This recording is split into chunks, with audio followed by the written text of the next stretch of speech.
La modernisation des infrastructures occupe également une place centrale dans la stratégie nationale. Le concept de routes intelligentes gagne du terrain avec des dispositifs capables de réguler automatiquement le trafic, d'ajuster la signalisation en temps réel ou de détecter instantanément les accidents. Pour le directeur des transports routiers et ferroviaires, Derman Tatoudini, la digitalisation des contrôles constitue une avancée majeure. La vidéo-verbalisation, les radars intelligents et les caméras de surveillance automatique permettront à terme d'assurer un respect plus strict du code de la route.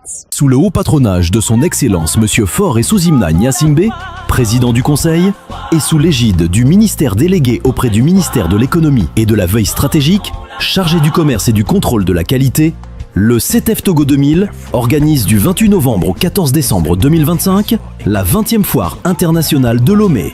Placée sous le thème « 40 ans d'histoire, 20 éditions, un regard sur le passé, un cap sur l'avenir » et avec la Chine comme pays invité d'honneur, cette édition marque une étape symbolique dans l'histoire de ce rendez-vous économique majeur. Plus de 1000 exposants et plus de 700 000 visiteurs sont attendus durant 17 jours de rencontres d'affaires, d'innovation et de découvertes. La foire internationale de Lomé, la foire de toutes les opportunités. Cette année, nous célébrons la 14e journée africaine de la sécurité routière. Et le thème que nous avons choisi pour le Togo, c'est relatif à l'usage des nouvelles technologies au service de la sécurité routière. Comme vous le savez, nous sommes à l'aide des nouvelles technologies et de l'intelligence artificielle.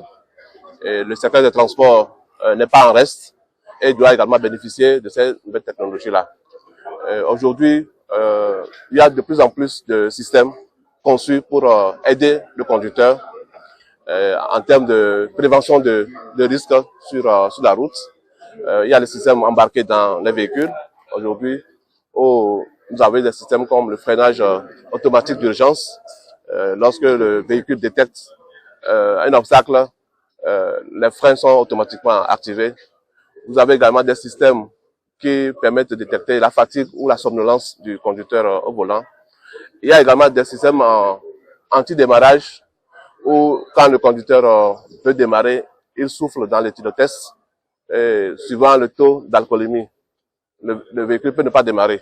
Donc c'est entre autres outils qui sont là aujourd'hui qui permettent de pouvoir aider les conducteurs. Donc c'est surtout à ce niveau. Maintenant au niveau de la route, il y a le concept de route intelligente aujourd'hui qui est là. Vous avez des systèmes de régulation du trafic automatique. Vous avez des systèmes de vidéo-verbalisation où ce n'est plus l'humain qui constate qu'on n'a pas mis la ceinture ou bien on téléphone au volant.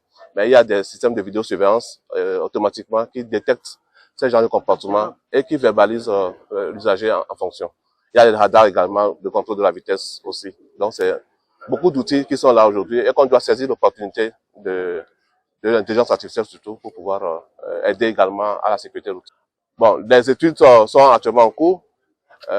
Nous pensons que très bientôt, on pourra également commencer par les mettre en œuvre.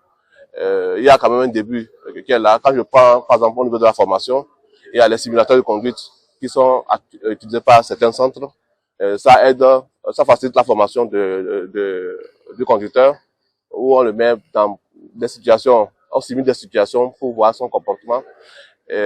Au niveau de la route, il y a des radars qui ont été acquis et utilisés actuellement, des radars pour flasher et contrôler les vitesses des usagers. Nous avons aussi les systèmes de minuterie au niveau des feux tricolores. Ça participe également. Maintenant, ce qu'il nous reste à faire, c'est de déployer un système de vidéo-verbalisation aussi, pour que, de manière automatique, on puisse vraiment contrôler les mauvaises conduites de la part des usagers, pouvoir remédier à ces mauvaises pratiques.